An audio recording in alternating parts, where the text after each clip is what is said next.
The wind carried the scent of dust and wood smoke across the wide plains as the sun began to sink behind the jagged ridges of the western hills.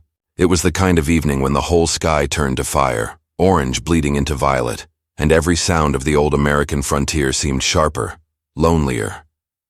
The rattle of wagon wheels far down the dirt road, the low creak of a windmill turning slow above a tired ranch, the cough of a man stepping out of a saloon doorway, his spurs catching the light.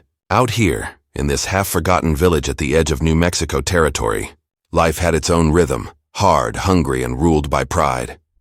At the far end of town, where the lantern glow faded into open desert, a woman walked barefoot through the dust. Her dark hair was tangled by the wind, her thin shawl barely clinging to her shoulders. In her arms she carried a small bundle, her daughter no more than 5, asleep and shivering. The child's lips were dry, her tiny hands limp against her mother's chest. The woman's feet left faint red prints where the dust scraped her skin raw, but she didn't stop. She couldn't. Behind her lay nothing but miles of wasteland and graves. Ahead, maybe, a chance. A small miracle hidden somewhere among these rough wooden houses. She was Apache, though she no longer had a tribe. Years of war and hatred had burned her world away. Her husband, a proud warrior, had fallen beneath the rifles of cavalrymen during a raid that no one in town remembered anymore. Her people were scattered. The army had taken their land, the settlers had taken their food, and hunger had taken her courage, until tonight, when the gnawing pain in her daughter's stomach forced her to cross into the white man's town once more. She paused under the dim sign of the Copper Ridge Saloon, where laughter drifted out with the smell of whiskey and tobacco. Shadows of men danced on the wooden walls inside, ranch hands, cowboys, drifters with dust on their boots and money in their pockets. Her hands trembled as she looked at the door. Every instinct told her to stay away. Every memory warned her what they called her kind. But hunger spoke louder than fear. Her daughter stirred weakly, and that was enough. She stepped forward.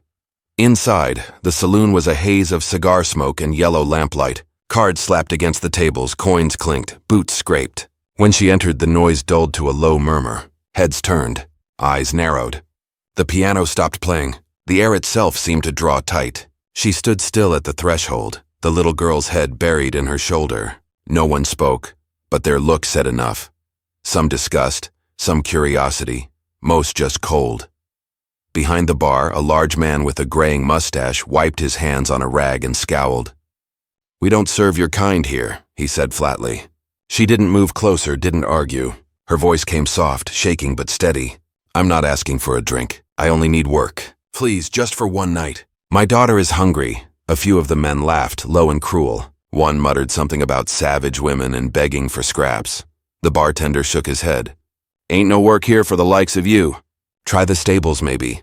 But before she could turn, a chair scraped the floor. From a table near the corner, a man rose. His hat cast a shadow over his face, but his eyes glinted beneath the brim, pale, calm, unreadable. His boots were dusty, his shirt worn but clean, his gun belt heavy at his side. A cowboy, alone like most who came this far west. He took a long look at her, then at the men who had gone quiet again, waiting to see what he'd do.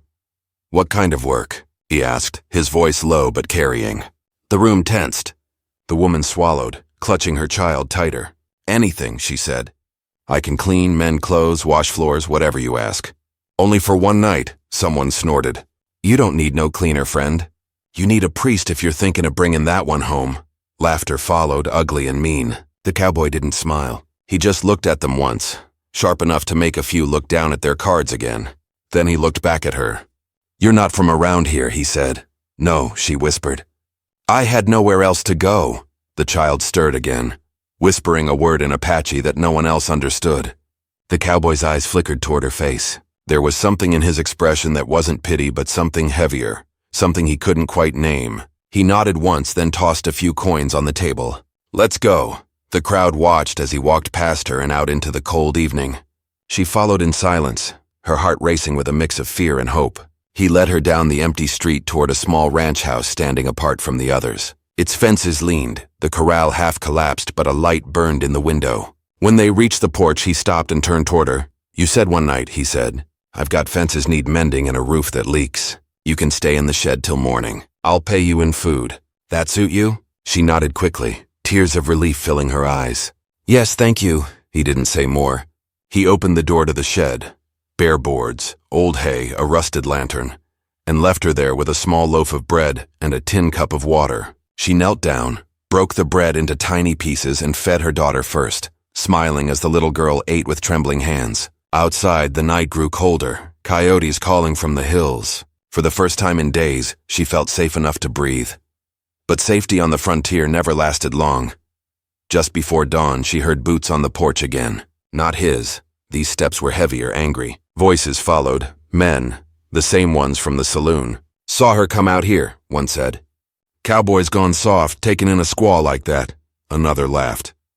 "Maybe she's got more to offer than he's letting on." Her heart pounded as she held her daughter close, listening to them circle the shed. A hand rattled the latch. She froze. "Come on out, sweetheart," one voice called. "We just want to talk." Laughter followed. Then the sound of the door handle turning. Before she could move, a shadow fell across the window. It was him, the cowboy, standing between them and the shed, his rifle in hand. His voice was calm but sharp as broken glass.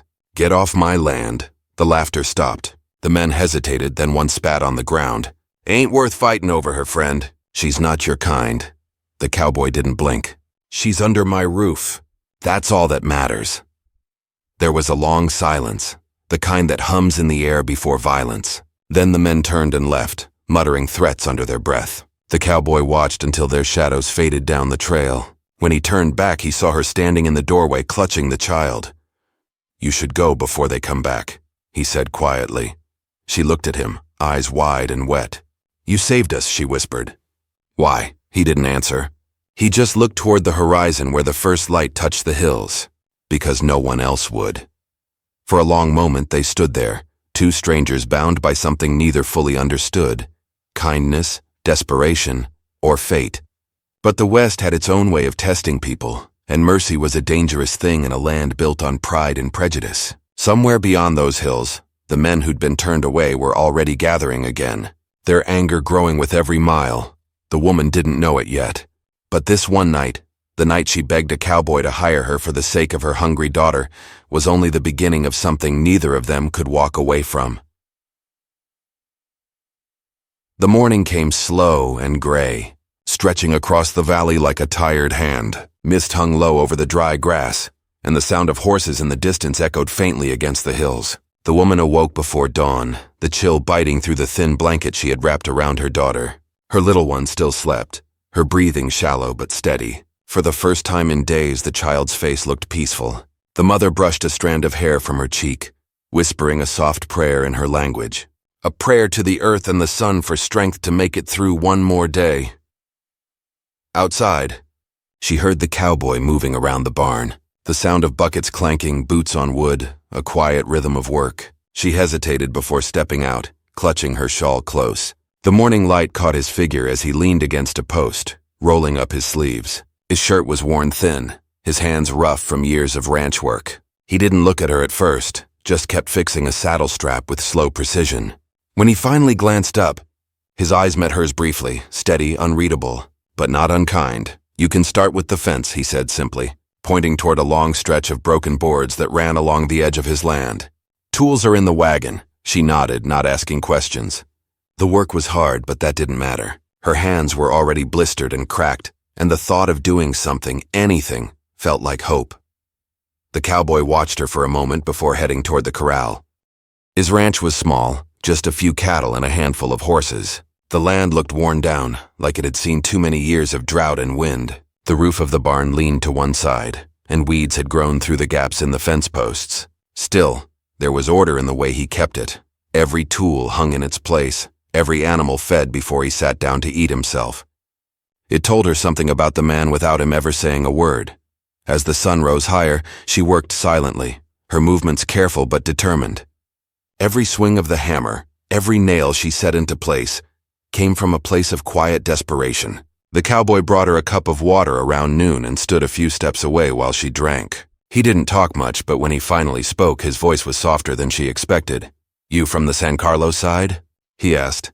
She hesitated before nodding. "Long time ago," she said. "Before the soldiers came." He nodded slowly as if that answered something he'd been wondering. "You got any kin left?" She shook her head. "Only her." Her eyes drifted toward the shed where her daughter was napping on a pile of hay. "Her name means Little Star," she said quietly. "She hasn't eaten much in days. Thank you for the bread." He looked toward the shed, then down at his boots. "You don't owe me thanks," he said. "Just keep her safe." The day stretched on, quiet but tense, as though the land itself was holding its breath. Now and then, the cowboy would glance toward the ridge beyond the road, the same road the men from last night had taken. The look in his eyes wasn't fear exactly, but something close to it. He'd lived long enough out here to know that some grudges didn't fade with dawn. Folks in town talked too much, drank too much, and acted worse when pride got bruised. Taking in an Apache woman, especially one with a child, wasn't something the locals would let slide easily. By evening, smoke curled up from the chimney as he cooked beans over the fire. The smell filled the small cabin, and when he saw the girl peeking through the doorway, he nodded for them both to come inside. The woman hesitated, clutching her daughter's hand, unsure if she should cross the threshold. But hunger won again. She stepped in, keeping close to the wall. The cabin was simple: 1 table, 2 chairs, a cot in the corner. A rifle rested above the fireplace, and a weathered picture of a woman hung beside it. Her face faded with time. The Apache woman noticed it but said nothing. He handed her a tin plate and sat across from her without a word. They ate in silence. The little girl smiled faintly between bites, her small hands trembling as she tried to hold the spoon. The cowboy watched her for a long moment, then finally asked, "Where were you headed before you came here?" "Nowhere," the woman said quietly. "We walked until we found this town. I thought maybe someone would let me work. I didn't think anyone would care who I was." Her eyes dropped to the table. "I was wrong." The cowboy leaned back in his chair. "People here don't forget much. Not the wars, not the raids, not the ones they've lost." His tone wasn't accusing, just matter of fact, like he'd said it 100 times before. She looked up at him, meeting his gaze. "And you? Do you hate my kind too?" He paused, then shook his head slowly. "I've seen too much hate already. It don't feed a man, don't mend a fence, don't change what's done." For the first time, she allowed herself to breathe a little easier. There was still a wall between them, but it wasn't built from cruelty. It was built from caution, the kind born from loss and loneliness, the kind both of them carried like a scar. That night, after the fire burned low, she put her daughter to sleep in the shed again. The stars above were bright and cold, scattered across the endless sky. She stood outside for a long time, watching them flicker. Somewhere in the distance, a coyote cried, followed by the faint sound of hooves. Her heart tightened. She turned her head toward the road and saw nothing but darkness. Still, she felt it. The air had changed. Someone was out there. Inside the cabin, the cowboy sat by the window cleaning his rifle. He noticed her standing there and stepped onto the porch. "You should get some rest," he said. She nodded but didn't move. "Do you think they'll come back?" she asked softly. His eyes stayed fixed on the horizon. "If they do, they'll find I don't sleep easy." The next morning brought no trouble, but unease hung in the air like smoke. He saddled his horse and rode into town for supplies, telling her to stay close to the house. She spent the day washing clothes in the creek behind the barn, trying to keep busy, but her thoughts wouldn't settle. Every whisper of wind through the grass made her turn her head. Every crow that passed overhead made her tighten her grip on the washboard. Fear had lived in her too long to leave easily. When he returned, the sun was already dipping low. There was dust on his coat and a shadow in his expression. He didn't say what he'd heard in town, but she could tell by the way he loaded extra shells into his belt that the rumors had spread. Folks talked about the Apache woman staying on his ranch, about how he'd drawn a rifle on their own. Pride in those parts was a sharp thing, and men had died over less. As night fell again, he sat by the fire sharpening his knife while she tucked her daughter in. Neither of them spoke for a long time. The silence between them wasn't empty. It was heavy, full of unspoken truths. Finally, he said quietly, "If trouble comes, take the child and head for the ridge. There's a cave near the creek bed. Stay there till morning." She looked at him, her hands trembling slightly. "And you?" He gave a faint smile that didn't reach his eyes. "I'll keep 'em busy." Something in her chest twisted. She wanted to argue, to say she couldn't leave him alone to face whatever was coming, but the words caught in her throat. She barely knew him, yet she felt as if some invisible thread now bound them together. Two souls caught between worlds that had no mercy for either of them. The wind picked up, rattling the shutters. The horses shifted restlessly in the corral. Far off, a dog barked once, then fell silent. The cowboy rose, moved to the door, and stood there for a long moment listening. The night stretched on without a sound, but he didn't relax. Somewhere out there, he knew, the same men who'd come laughing last night were nursing their pride and their liquor, waiting for darkness to give them courage again. Inside the shed, the woman lay beside her daughter, unable to sleep. She could still hear his boots pacing across the porch, steady and patient. Every step echoed like a promise in the cold night air. She didn't know what tomorrow would bring. But deep down she understood one thing. Kindness in a place like this always had a price, and before long someone would come to collect it.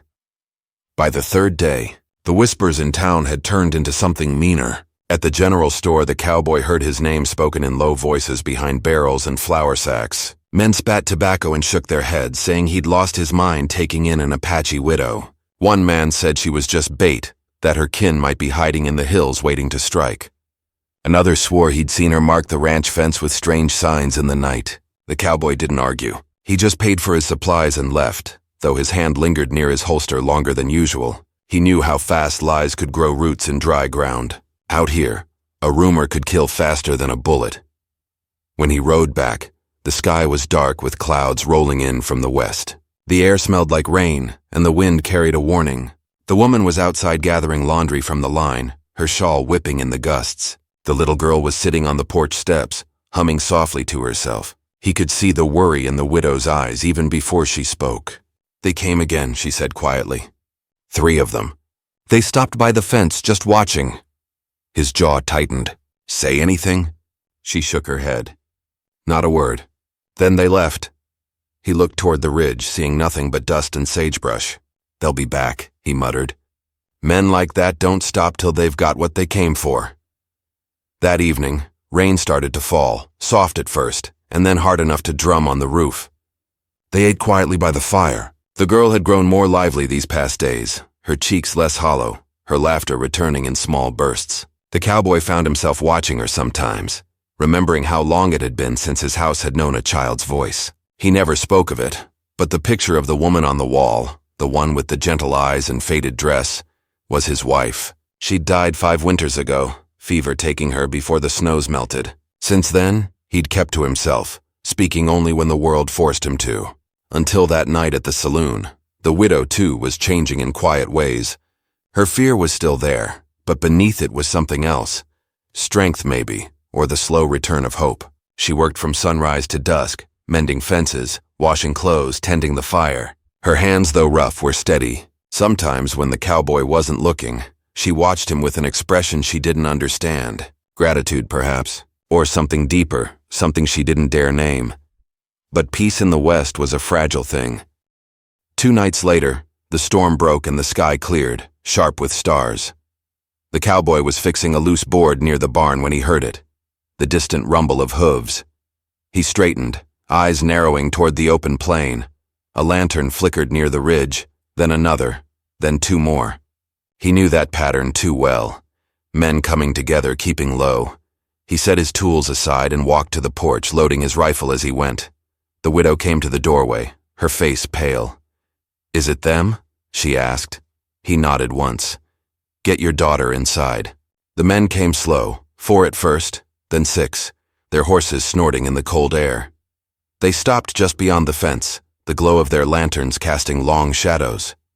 One of them, the storekeeper's brother, called out, "Evening, cowboy. We came to talk." His tone was smooth but carried an edge like a knife. The cowboy didn't move from the porch. "Talk from there," he said. The man chuckled. "No need to be unfriendly. We just heard tell you've been keeping company with a squaw and her brat. Folks are wondering what you're planning. You know the sheriff won't stand for it." "She's just working off a debt," the cowboy said calmly. "Ain't your concern."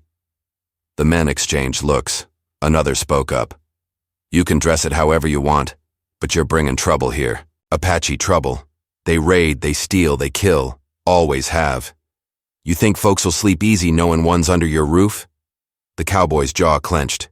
"She's no raider. She's just trying to feed her young one." The leader spat into the dirt. "Maybe.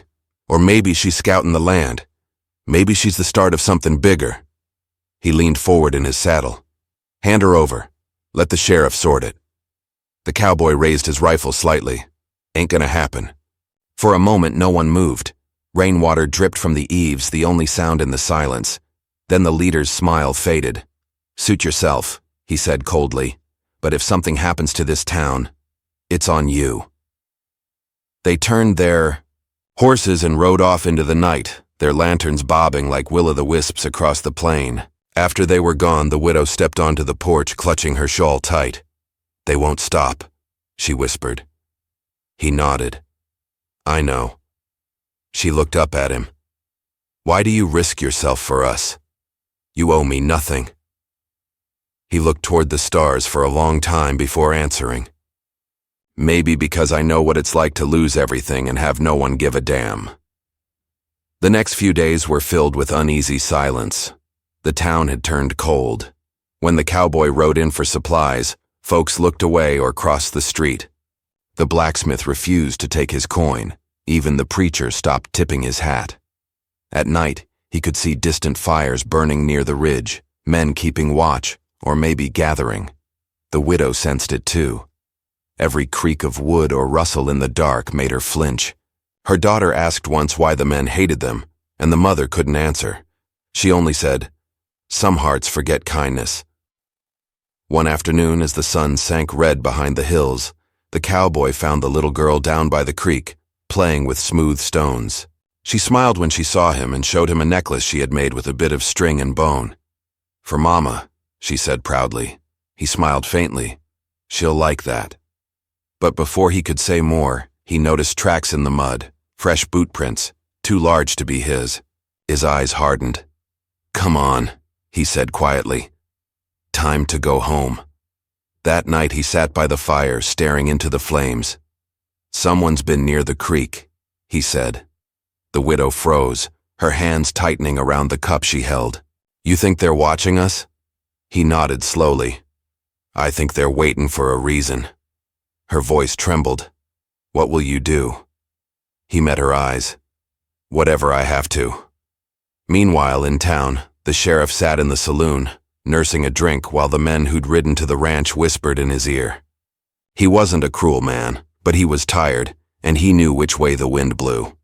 "If he's protecting her, he's bringing danger to every house here," one of the ranchers said. "You want blood on your hands?" The sheriff sighed, setting his glass down. "I'll talk to him, but I don't want a lynching on my watch." The rancher smirked. "Talk fast, then. Folks are running out of patience." Back at the ranch, the widow couldn't sleep.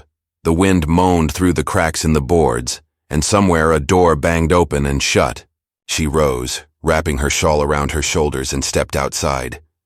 The night was moonless, heavy with the smell of rain again. She walked to the barn, checking on the horses, but stopped when she saw movement near the fence line. A flicker of shadow, quick and deliberate, her breath caught. "Who's there?" she whispered. No answer, just the sound of boots retreating into the dark. She ran back to the cabin, heart pounding. The cowboy was already at the door, rifle in hand.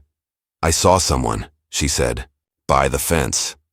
He stepped out, scanning the darkness. Nothing moved now but the wind and the grass. He didn't sleep that night. He sat on the porch until dawn, eyes fixed on the road. When the first light broke, he saw a figure riding toward the house. It was the sheriff. The cowboy met him halfway. The sheriff looked uneasy. "You know why I'm here," he said. "Town's stirred up bad. They're saying you're harboring trouble." The cowboy didn't argue. "You know she ain't done nothing wrong." The sheriff sighed. "Don't matter. Folks believe what they want. I'm asking you to send her away before this turns ugly." The cowboy's grip on the rifle tightened. "She stay until I say otherwise."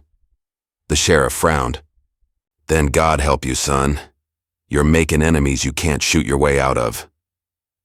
When he rode off, the cowboy stood still for a long time, feeling the weight of what was coming.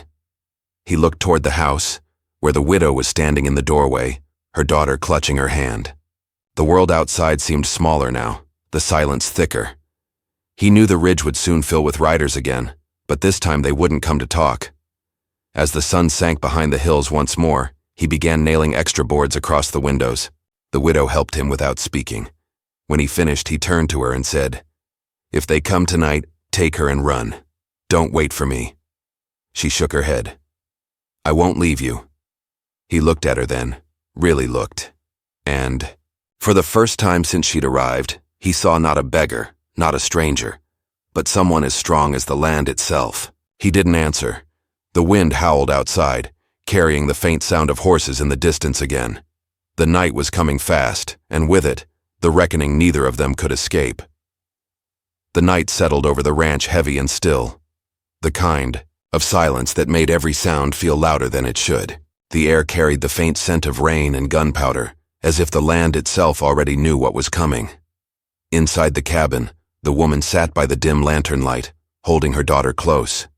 The child had finally fallen asleep, unaware of the storm waiting just beyond the door. The cowboy stood by the window, staring out into the dark stretch of land, his rifle leaning against the wall beside him. He hadn't spoken much all evening, but his movements told her everything. He was waiting for something, or someone. Outside, the wind rattled the loose shutters. Far away, a coyote howled, answered by another from the ridge. The woman's fingers tightened on the edge of her shawl. "They'll come tonight, won't they?" she whispered. The cowboy didn't turn his head. "Most likely," he said. "Men who hate don't sleep easy." She swallowed hard. "And if the sheriff comes with them?" His voice was calm, steady. "Then he'll have to choose which side of the line he stands on." For a while, the only sound was the crackle of the dying fire. The widow's eyes lingered on him, on the way his shoulders carried years of solitude and loss. She thought of the kindness he had shown, how he'd shared food, how he'd stood between her and those men, how he'd given her a chance when the world had turned its back. Part of her wanted to tell him how much that meant, but the words stayed trapped in her throat. There wasn't time for such things now. He turned from the window and spoke quietly. "Take the child to the root cellar when I tell you. Don't argue. Just go." She nodded, though fear flickered in her eyes. "And you?" she asked. "I'll stay here," he said. "I've run from enough things in my life. Not this time." The way he said it carried a finality that made her heart ache. The hours dragged slow. The moon rose thin and pale, casting long, cold light across the valley. Somewhere out there, hooves moved over hard ground. The cowboy heard them first. A faint rhythm carried on the wind. He reached for his rifle. "They're here." The woman froze. "How many?" He didn't answer right away, just squinted into the dark. "Too many," he muttered. 10, maybe 12. He looked back at her. "Now go. Get her below." She hesitated, her eyes searching his face as if trying to memorize it. Then she scooped up her sleeping daughter and hurried toward the trapdoor near the kitchen. Before she went down, she turned once more. "You saved us," she said softly. "Whatever happens tonight, I won't forget." He didn't reply, only nodded once, then turned back to the window. The first lanterns appeared near the fence line, flickering like fireflies in the blackness. Then came the voices, low at first, then louder, bold with drink and anger. "Come on out, cowboy," someone shouted. "You can't hide her forever," another voice followed, rough and mocking. "We just want to see if the squaw's as pretty as they say." Laughter rippled through the group. The cowboy stepped onto the porch, rifle in hand, his face half lit by the lantern inside. "You ride on home," he called out, his voice cutting through the night. "Ain't no one here wants trouble." The laughter died. One of the riders urged his horse forward. "You made it our trouble when you took her in," he said. "Now hand her over." The cowboy didn't move. "You want her, you'll have to come through me." The men exchanged looks, their faces twisted with resentment. The leader spat into the dirt. "So be it." He raised his hand. Behind him, two men dismounted and started toward the house. The cowboy lifted the rifle, the steel glinting faintly in the moonlight. "That's far enough." The first man hesitated, but the second laughed, reaching for his pistol. A single shot rang out. The echo rolled across the valley like thunder. The man stumbled, clutching his arm, and fell backward into the dust. The horses reared, snorting in panic. "Last warning," the cowboy said, voice steady though his pulse raced. "Leave while you still can." But hate doesn't listen to reason. Another man fired, the bullet splintering the porch rail beside him. Then another shot answered from the dark. Wood cracked, glass shattered. The cowboy ducked behind a post, returning fire, each shot sharp and deliberate. The night erupted into chaos. Men shouting, horses screaming, the smell of gunpowder thick in the air. Inside the cellar, the widow held her daughter close, her heart pounding with every echo from above. Dust fell from the ceiling with each gunshot. She pressed her ear to the wood floor, straining to hear his voice, but all she caught were the shouts of angry men and the thundering rhythm of gunfire. "Mama," the child whispered, half awake. "What's happening?" The woman's throat tightened. "Shh," she murmured. "It's just the wind." Outside, the cowboy moved with grim precision. He had the advantage of cover, but he knew it wouldn't last. The men were spreading out, circling the house. He reloaded, breathing slow and steady. Between volleys, he caught sight of torches, 3 of them being carried toward the barn. His stomach dropped. "No," he muttered. He fired again, hitting one of the torchbearers, but the others didn't stop. Within moments, the barn caught flame, the fire leaping fast through the dry hay. The horses screamed inside, trapped and terrified. He started toward them but froze when he heard boots behind him. He spun, striking the man with the butt of his rifle, sending him sprawling into the mud. Another shadow lunged from the side, knocking him back against the doorframe. They struggled, fists and rage and desperation tangled together in the flickering light. The cowboy managed to shove him off, slamming the door shut behind him and bolting it. The fire spread quick, turning the sky orange. The men outside shouted, their silhouettes moving like demons in the glow. "Burn it all!" someone yelled. "Let her run out!" The cowboy's mind raced. If the flames reached the cabin, the woman and her child would be trapped below. He looked toward the root cellar, then to the rifle in his hands. He could try to hold them off, but not for long. Inside, the widow could smell the smoke creeping through the cracks. Panic surged in her chest. She lifted the trapdoor slightly, just enough to see the faint orange light flickering above. "Stay here," she whispered to her daughter. "Don't move, no matter what." The little girl clung to her hand. "Mama, don't go," her voice broke. "I'll be right back." She slipped through the opening and shut it behind her, coughing as the smoke hit her lungs. The air was thick and hot, and through the window she could see the barn blazing bright against the dark sky. The cowboy was outside, firing again and again, his silhouette framed by the fire's glow. She ran to him, shouting over the roar. "You can't fight them all." He turned, eyes wide with disbelief. "Get back inside," he yelled. "No!" she cried. "They'll kill you." A bullet whined past, striking the porch post. He grabbed her arm, pulling her behind cover. "You shouldn't have come out." She shook her head fiercely. "I won't hide while you die for me." Before he could answer, another shot rang out, hitting the wall inches from her face. They both dropped to the ground. Around them, the night pulsed with noise, fire cracking, men shouting, the wind carrying the chaos in every direction. He looked at her, his face streaked with ash and sweat. "There's dynamite in the shed," he said breathlessly. "For clearing stumps. If they push through the fence, I'll use it to stop them. But you have to take her and go, now." She shook her head again, tears cutting clean lines through the soot on her cheeks. "I won't leave you," she whispered. He reached out, his hand rough and trembling as it touched her face. "You already lost one world. Don't lose another because of me." Then he stood, grabbed the rifle and stepped back into the open. The men had pushed closer, shadows moving through the firelight. The leader's voice rose over the noise. "You can't hold us forever, cowboy. Give her up and we'll let you walk away." The cowboy raised his rifle, aiming into the glare. "You'll have to ride through hell to get her," he said, and pulled the trigger. The shot cracked and the leader fell from his horse. For a moment the others hesitated, shocked. Then rage took over. They fired in return, bullets tearing through the smoke. The cowboy felt one graze his shoulder, hot pain searing through him, but he stayed standing. Behind him, the widow crawled toward the cellar, calling for her daughter, her voice breaking in the roar of the blaze. The fire's heat was unbearable now, waves of orange light devouring everything they'd built together. The horses were gone, the barn collapsing in flames, the night filled with the smell of burning wood and powder. The cowboy staggered, reloading his last bullets, his vision blurring. He could see more riders coming down from the ridge, more than before. He knew then this fight wasn't about one woman or one night anymore.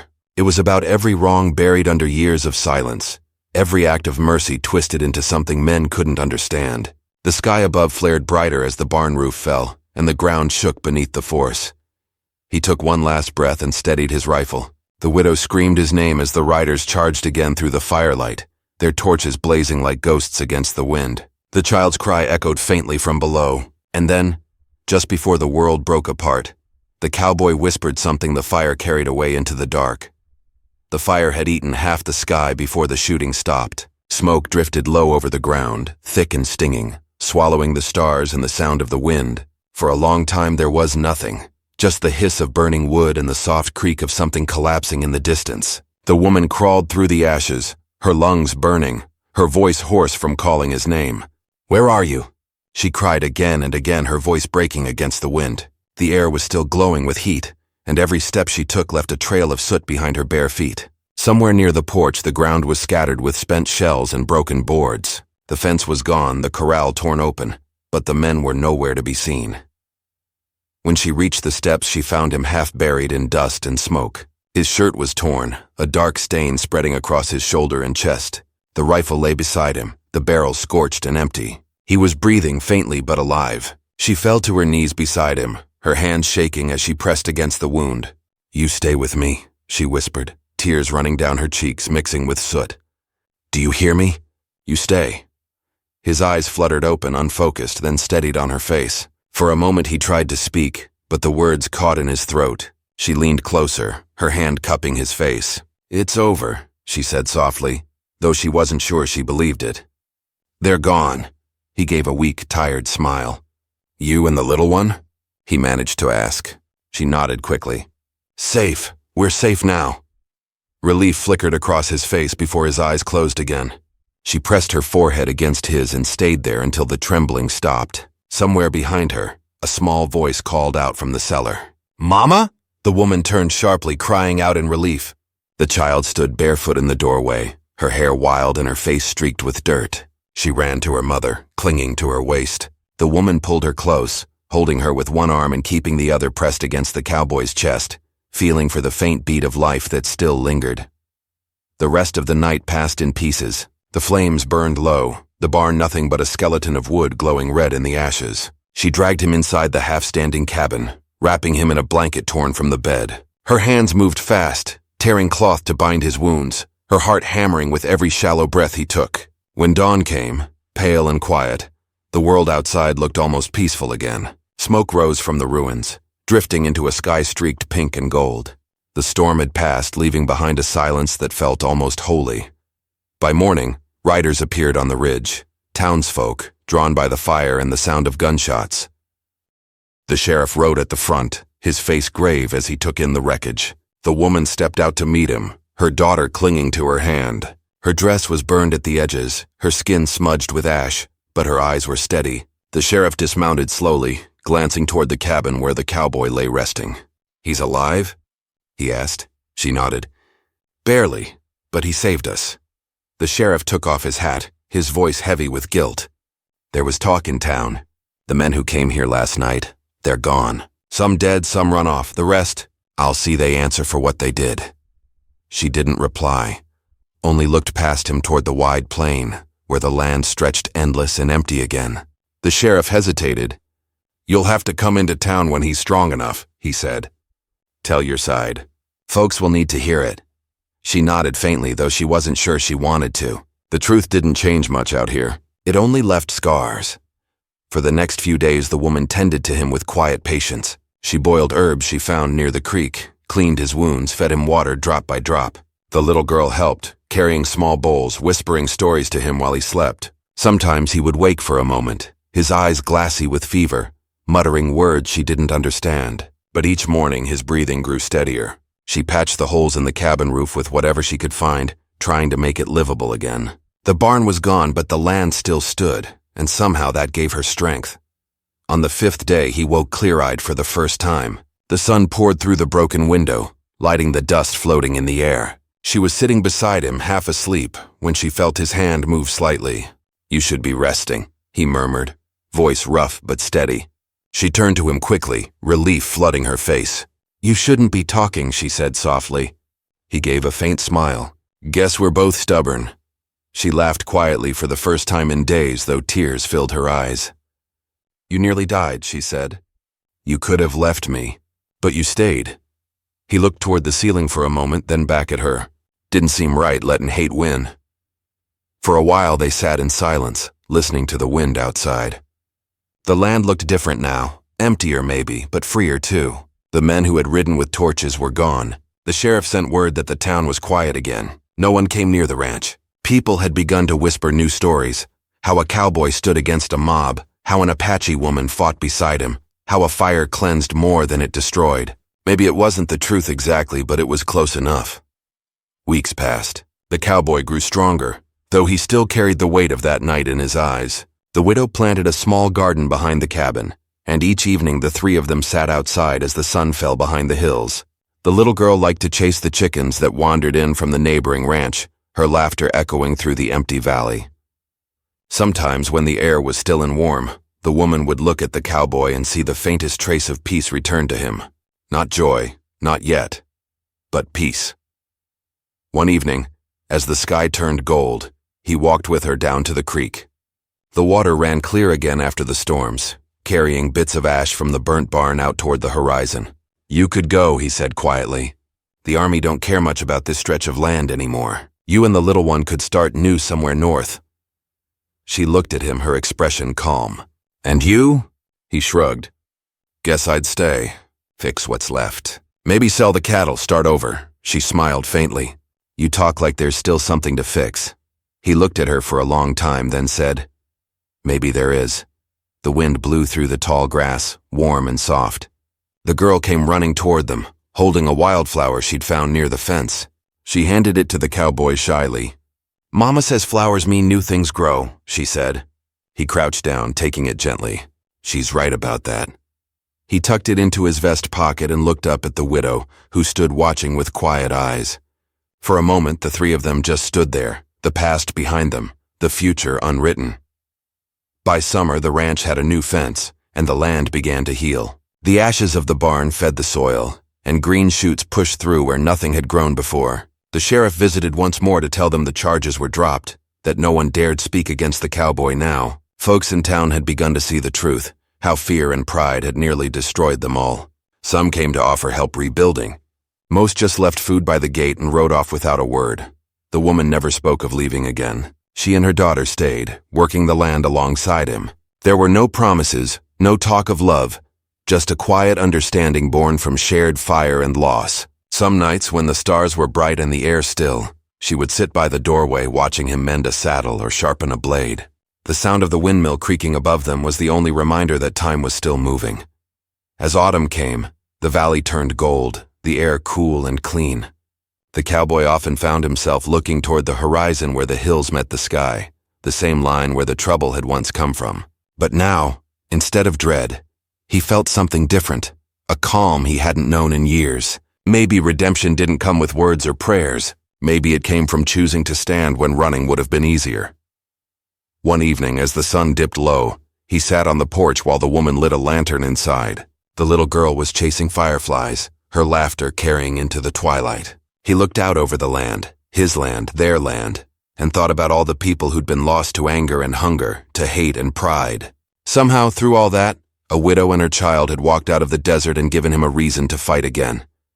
The woman stepped outside, her shawl wrapped around her shoulders. She sat beside him, quiet and thoughtful. "The sky looks different tonight," she said. He nodded. "Maybe it finally learned to rest," she smiled faintly. "Or maybe it just forgave." He looked at her, the last light fading from his eyes into the dusk, and said softly, "Maybe both." The wind stirred the grass one last time, and for a long moment neither spoke. The land was still, the house warm, the world no longer cruel but simply alive. The past would always linger, etched into the soil, into their hearts. But for the first time it didn't hurt. And as the stars began to appear one by one, the widow leaned her head against his shoulder, the little girl curled up at their feet, and the night finally felt like home.